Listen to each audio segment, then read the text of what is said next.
You know, I grew up on the cinema of Mickey Rourke and spent most of my adult life living in adoration of James Spader.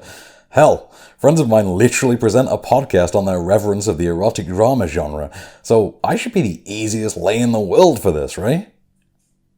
Yeah, this sucks. This really sucks. No pun intended.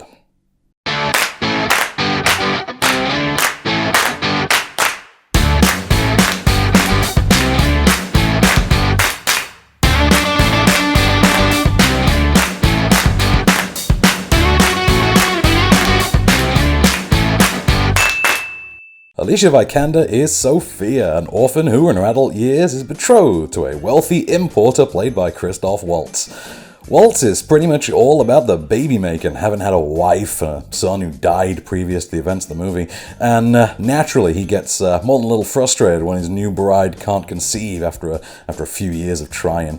He's also, it turns out, really big into vanity though, so he hires a portrait painter played by Dane DeHaan to capture their likeness forever, literally so he can be remembered as having a hot wife. Makes you wonder what's hanging in the Oval Office, huh? Anyway, Sophia and the painter start having it off. There's a fake pregnancy involved, there's the staging of her death, and some rambling nonsense about making money from Amsterdam's emerging tulip market. For some reason, I honestly can't remember now. Look, this is absolutely one of the worst movies of the year, so here's a clip. My skating scene. The raising of Lazarus. I'm the blind beggar. The drunkard's downward path. Thank you for showing me your work. They're good, but they lack obsession. You will make a handsome. You think there's vanity in it? Well, there's some. And when everything else about me has been forgotten, they'll say, look there at that lucky old dog. Didn't he have a lovely young wife? So you look at the cast for this one, I mean, it's also got Judi Dench, David Harewood, Holiday Granger, Kevin the Kid, etc. in there, and you can't help but wonder how this movie wasn't a bigger deal. Now, there are actually two answers to that. The first is that it's terrible. It's absolutely terrible. End to end, inaccessibly terrible. As for the second, well, yeah, Harvey's a producer on this. Really? Anyone bother to catch Billionaire Boys Club after that whole Kevin Spacey thing this past year? Well, I did, and trust me, crap, but still a lot better than this. It'd be tempting to assume that old Harv just hadn't gotten around to chopping this one up with his legendary and supposed scissor hands, but this got released quite a while ago in the US, so you certainly must have, surely. And if this is the good version, well, I wouldn't wish the altered one on my worst enemy, or Harvey Weinstein for that matter. You'd have to extol actual effort to come up with a movie featuring this many great actors that manages to be this thunderingly bad. I mean, it's uninvolving to say the least, none of the characters in it are engaging or likable or even vaguely well drawn as people. Hell, I mean, it's set in Amsterdam, and if I in the movie hadn't specifically told you that, I guarantee you would have been able to guess it just from watching it. It's got such a non-existent sense of location, it could genuinely be set in Basel and you would be any the wiser. Vikander's fine, but she's literally the only thing about it that works. Okay, maybe Holiday Granger gets a pass, but even then, she's subject to that garbage Private Ryan mentality where a character gets to narrate a story despite not being present for 2/3 of it. Seriously, what is with that? He's lazy-ass writing. Waltz's performance, meanwhile, is basically indistinguishable from that Muppet sequel he did a few years back, and Dane DeHaan seems to have studied at the Russell Crowe School for Stupid Accents. That's not even the worst offense on the acting front, though. Matthew Morrison, who it turns out is actually not legally named Mr. Shoe from Glee, which was a shock to me, is in there. He's surprisingly trying to act, and, well, he does that about as well as that time he tried to become an actual real-world pop star. And as much of a non-entity as Zach Galifianakis is to the comedy world these days, he's somehow even more of a void to the dramatic one too. Seriously, dude gets handed the big "oh no he didn't" tragedy moment of this sucker, only to drop the ball with what can laughably be called acting so hard that I'm surprised he didn't take his foot off. As if that weren't bad enough, my theory that a movie can only suck so hard before Jack O'Connell's obligated to turn up gets revisited.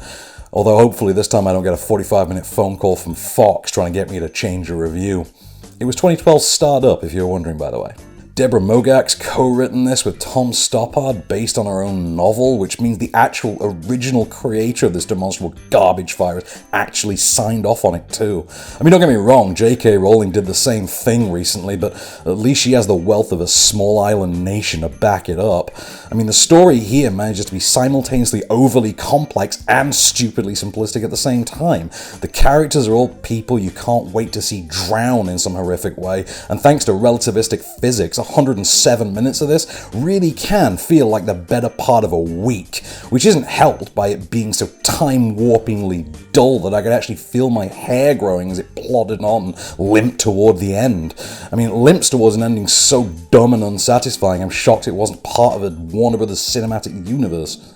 To be fair though, the writing's on the wall with this one as soon as you clock that Justin Chadwick's directing it.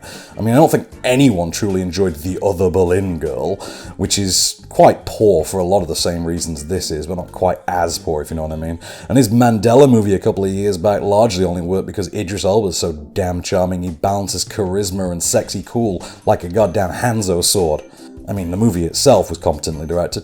This is basically competently directed, I suppose, but that's provided your only criteria for that is shot entirely by candlelight, which about 90% of this bitch is. I mean, the bulk of it is actually pan shots and Alicia Vikander getting dressed, and I don't mean in like a sexy way or anything, although if you're a 14-year-old boy, 31 and a half minutes, you're welcome. It's just Alicia Vikander putting on a dress, pan shot, Alicia Vikander putting on a dress, pan shot, lather, rinse, repeat, and please kill me, please. Imagine a movie so limp and so flaccid the late Zalman King spinning in his grave could literally be used to kinetically power an entire city, and you'd still somehow not be quite on the mark with just how eyebrow-raisingly pants Tulip Fever somehow manages to be. It's a withering flower dying on a windowsill in the sunlight of hell. A lifeless movie devoid of any soul, warmth, or human feeling, despite being literally about a forbidden love affair that also turns out to be hilariously unfurling between two people with all the sexual chemistry of the Menendez brothers. You know those YouTube videos that recut movies like Halloween or Home Alone as the trailer for a hilariously inappropriate rom-com?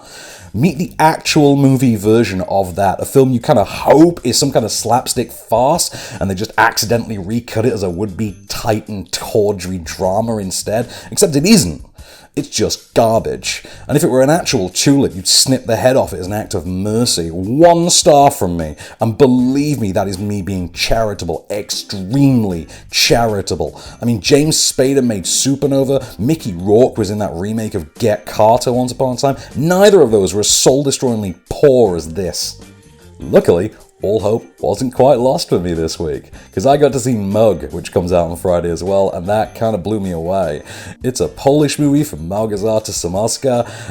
It's about a kid named Jacek. He's a Metallica-loving jackass who's basically committed to living life as a feckless douchebag, only to then have an accident on the construction site he works on, and he's then chosen to be the recipient of Poland's first ever facial transplant, the results of which see him ostracized from his community, shunned by his fiancé, and turn his entire world upside down.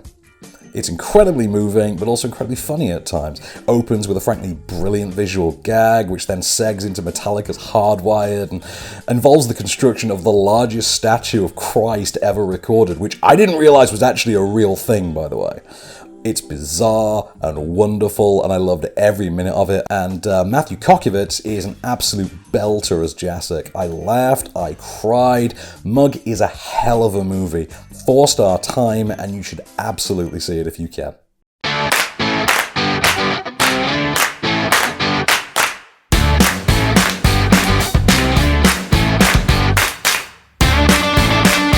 Hey, thanks for watching. Don't forget to like, share, subscribe, rate, and review.